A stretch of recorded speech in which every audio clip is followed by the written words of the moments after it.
Oke, selamat datang semuanya. Pernah nggak sih kalian kejebak di situasi yang, ya gitu deh, lebih dari temen tapi bukan pacar?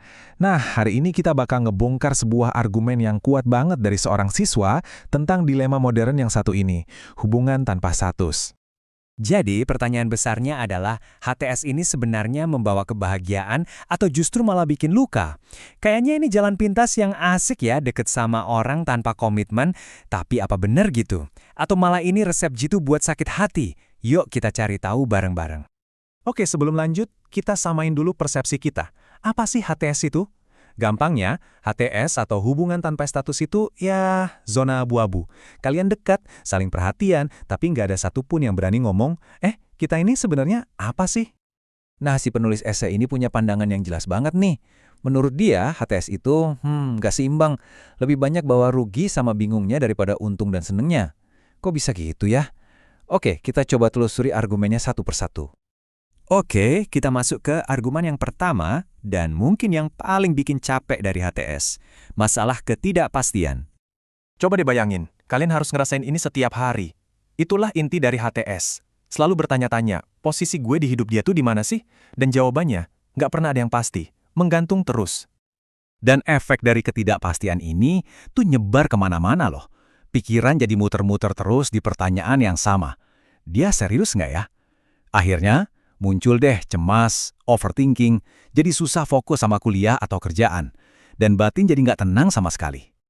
Oke, dari ketidakpastian kita geser ke resiko yang lebih kelihatan. Patah hati.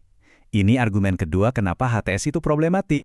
Karena nggak ada komitmen yang jelas, HTS itu ibaratnya membuka pintu lebar-lebar buat rasa sakit.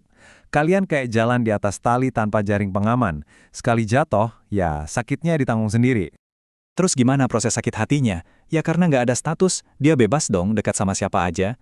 Nah, disitulah muncul cemburu yang luar biasa. Terus kita jadi ngerasa nggak dihargai. Ujung-ujungnya ya kita jadi korban perasaan sendiri. Karena mau marah atau nuntut juga, haknya apa kan?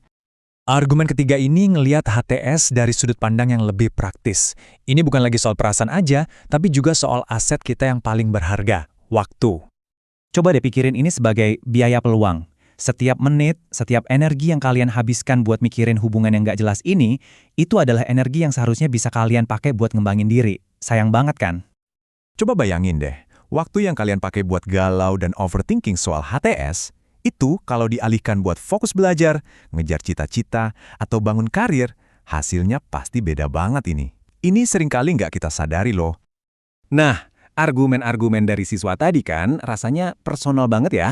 Tapi ternyata keresahan ini juga didukung sama para ahli psikologi loh. Penasaran nggak apa kata mereka soal fenomena HTS ini?